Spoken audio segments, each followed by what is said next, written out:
Halo teman-teman semua, bertemu lagi dengan aku Vita Dwi Sapundiana. Nah, hari ini spesial sekali, aku akan ngebahas nih mengenai apa yang sedang teman-teman cari, yakni terkait dengan persiapan prasidang skripsi. Nah, aku lihat memang teman-teman nih banyak nih yang lihat channel YouTube aku, terutama terkait dengan inspirasi mencari judul skripsi. Ternyata antusias dari teman-teman luar biasa sangat banyak, sehingga kali ini aku ingin ngebahas gimana cara teman-teman supaya maksimal ke depannya ketika sidang skripsi. Ini tentu sesuai dengan pengalaman aku sebelumnya, karena pada tahun 2018 aku juga merasakan hal yang sama, persis seperti apa yang teman-teman rasakan ketika harus mempersiapkan segala sesuatunya agar mendapatkan hasil yang maksimal sesuai dengan ekspektasi kita, sesuai dengan harapan kita. Nah, untuk menyeimbangkan antara ekspektasi dengan hasil yang sesungguhnya, tentu kita butuh persiapan. Nah, kata guru saya pada waktu itu bahwa keberhasilan itu muaranya dari adanya perencanaan dan persiapan yang matang. Oleh karenanya teman-teman perlu nih lihat konten aku sampai akhir supaya kalian bisa menambah wawasan, kemudian menambah informasi referensi terkait dengan apa yang sebetulnya harus teman-teman siapkan sebelum sidang skripsi. Maksimal adalah H-1. Nah, tips yang pertama, teman-teman harus mempersiapkan nih semua kebutuhan administrasi. Oke, ada suara motor. Jadi teman-teman harus mempersiapkan semua kebutuhan administrasi, termasuk misalnya surat menyurat, kemudian yang kedua draft dari skripsi kalian secara utuh untuk 3 rangkap biasanya diberikan kepada masing-masing dosen pembimbing, dan juga yang ketiga adalah persiapan PowerPoint dan juga laptop. Nah, semua kebutuhan ini teman-teman harus siapkan, itu maksimal adalah H-1. Kenapa sih direkomendasikan H-1? Karena teman-teman supaya kalian tidak kelabakan ketika misalnya besok ujian atau pendadaran, nah kamu baru mempersiapkan hari ini, padahal kamu harus mempersiapkan kondisi supaya kalian fit seperti itu. Jadi usahakan mempersiapkan semua itu maksimal adalah H-1 supaya kalian bisa nih muhasabah, kemudian bisa menenangkan diri, dan juga bisa istilahnya me time untuk memperjuangkan esok hari ketika akan pendadaran. Nah, tips yang kedua ialah teman-teman wajib banget hukumnya untuk koreksi draft dari skripsi kalian sudah kalian selesaikan atau tunaikan. Nah, dalam hal ini teman-teman bisa mengoreksi dari penulisannya, itu kan EYD ya, intinya EYD lah, seperti itu. Kemudian kalian juga harus koreksi substansinya antara bab 1, bab 2, bab 3 dan seterusnya apakah sudah relevan. Kemudian yang ketiga adalah tata bahasa kalian, yang pada intinya adalah untuk apa sih kita harus mengoreksi dari draft skripsi ini, supaya teman-teman nih mengetahui kira-kira kekurangan dari draft skripsi kalian apa saja, seperti itu. Karena biasanya ketika nanti kamu akan sidang pendadaran, otomatis yang namanya penguji itu akan menelaah satu persatu nih, mengoreksi satu persatu. Nah, supaya kamu tidak kaget dan juga kamu sudah mempersiapkan diri, maka kamu penting banget nih untuk mengkoreksinya jauh-jauh hari, maksimal yaitu H-1, jadi semuanya harus beres. Nah, selain itu teman-teman ketika tahu nih kira-kira celah dari misal kesalahan penulisan, EYD, kemudian atau tata bahasa yang kurang tepat, kemudian ada kesalahan misalnya penulisan dari footnote kah, dapus kah, daftar pustaka dan lain sebagainya, teman-teman sudah tahu. Jadi teman-teman ketika nanti misalnya diberikan saran atau masukan, kalian sudah bisa menerima dengan lapang. Artinya kamu sudah memprediksi hal itu sejak kalian melakukan koreksi sendiri. Nah, gimana dong Kak kalau misalnya saya sendiri sebetulnya itu gak ahli dalam menulis, dan saya sendiri juga sebetulnya gak paham-paham amat nih tentang bagaimana sih tata cara penulisan. Nah, oleh karenanya teman-teman butuh teman yang dipercaya, atau mungkin kakak tingkat, atau juga mentor, atau juga bisa orang tua yang sudah kompeten di bidangnya, atau misalnya orang lain yang istilahnya kalian percaya untuk membantu nih kamu mengkoreksi draft skripsi kamu, baik seperti yang aku sampaikan dari bab pertama sampai akhir, EYD, tata bahasa, penulisan dan lain sebagainya. Karena ya memang sih untuk menilai diri sendiri itu kan sulit. Biasanya orang lain yang jauh lebih bisa menilai diri kita atau hasil karya kita seperti apa. Nah, yang ketiga yang gak kalah pentingnya adalah membuat rangkuman pokok atau rangkuman penting yang ingin kamu sampaikan. Sepengalaman aku, banyak juga teman-teman yang masih mempresentasikan hasil penelitiannya ini dengan membaca draft skripsinya. Nah, ini kan nanti akan mengurangi penilaian.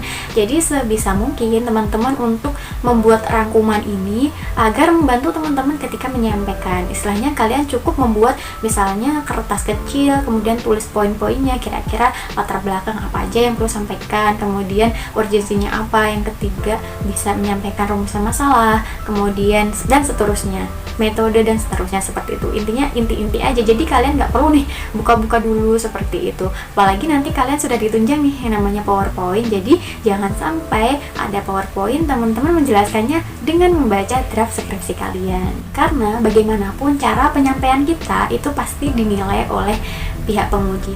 Semakin kita percaya diri, artinya teman-teman sudah melakukan persiapan dan perencanaan yang matang untuk bisa memperjuangkan yang terbaik agar menghasilkan hasil yang terbaik. Nah, ngomongin tadi tentang PowerPoint, jadi yang keempat, teman-teman buat yang namanya PowerPoint dengan semenarik mungkin. Tapi kalau misalnya temanya adalah penelitian resmi ya, formal seperti itu, jadi kalau bisa walaupun menarik tapi juga harus elegan.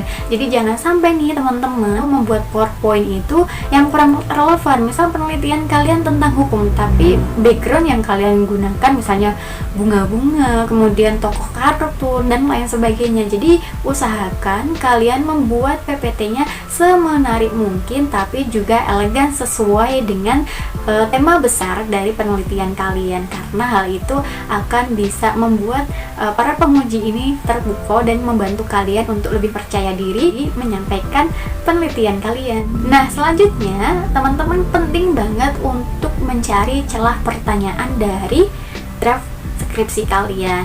Jadi kan kalian sudah melakukan penelitian, sudah menuliskan dari awal latar belakang sampai dengan penutup, artinya teman-teman sudah tahu dong garis besar atau big picture-nya dari apa yang kemudian kalian teliti. Nah, sebaiknya dari kalian tadi koreksi, teman-teman juga harus memprediksi nih celah pertanyaan apa saja yang nanti yang akan keluar atau yang bakal ditanyakan oleh penguji. Kalian bisa meminta teman-teman kalian, senior kalian, orang tua, intinya orang lain yang kalian percaya dan memiliki kompetensi di bidang penelitian kamu untuk menelaah terkait dengan celah pertanyaan, yang mana kalau misalkan kalian sudah menemukan nih banyak celah pertanyaan, kalian tulis semuanya secara lengkap berapapun jumlahnya dan kalian harus menjawab atau mempersiapkan jawabannya supaya teman-teman ketika nanti di hari H pendadaran kemudian ternyata kalian ditanya-tanya, kalian sudah siap dengan pertanyaan tersebut. Artinya ini adalah bagian dari persiapan. Seperti yang aku bilang bahwa perencanaan dan persiapan yang matang itu akan menghasilkan hasil yang terbaik. Nah, yang keenam, aku yakin bahwa di antara kita tidak semuanya pintar public speaking atau gampang untuk menyampaikan informasi di depan umum. Intinya untuk bicara di depan umum seperti itu. Nah, makanya untuk mengatasi hal ini kamu perlu banget untuk latihan secara mandiri.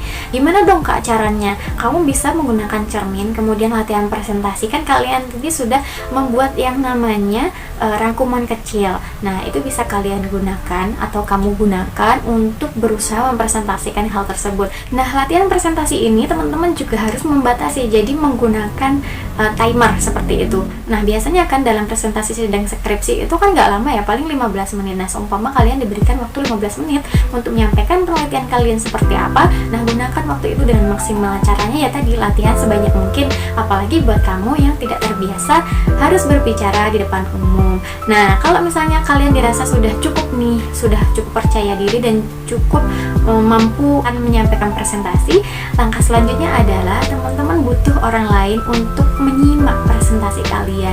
Bisa dari keluarga, teman, intinya ya sama orang yang kalian percaya untuk mendengarkan apa yang ingin kalian sampaikan ketika nanti sidang skripsi. Nah, hal ini untuk mengurangi rasa nervous dan juga untuk memupuk rasa percaya diri. Nah, nanti teman-teman minta koreksi dari teman kalian, kira-kira dengan bahasa penyampaian kalian seperti itu apakah sudah tepat atau ada yang kurang, masukannya apa dan lain sebagainya. Nah, ini hanya bisa kamu dapatkan ketika kamu presentasi di hadapan teman kamu, saudaramu, atau orang lain yang kamu percaya. Jadi jangan sungkan-sungkan untuk mempersiapkan diri dengan jalan presentasi secara mandiri ataupun meminta simak dari teman-teman yang lain. Nah, yang ketujuh, tentunya teman-teman butuh yang namanya doa restu orang tua, karena bagaimanapun apa yang ingin kita capai, apapun yang kita lakukan itu sebetulnya muaranya dari doa orang tua. Nah, oleh karenanya, karena ini juga bagian dari ikhtiar yang cukup besar buat teman-teman sekalian, maka penting banget untuk meminta doa restu pada orang tua supaya dimudahkan, karena segala kesuksesan itu memang muaranya dari doa orang tua dan juga ridho dari Allah Subhanahu wa taala. Nah, yang kedelapan adalah datang tepat waktu. Jangan sampai nih kamu mau sidang skripsi tapi datangnya telat. Padahal penguji itu biasanya menyediakan waktu itu paling lambat 15 menit itu pasti sudah ada di kantor. Jadi jangan sampai terlambat. Masa iya dosennya sudah hadir, dosen pembimbingnya sudah hadir, kitanya belum datang, seperti itu. Nah, kalau bisa seribet-ribetnya misalnya besok akan berangkat sidang skripsi, ini kalau bisa supaya tepat waktu, teman-teman tidurnya harus lebih cukup.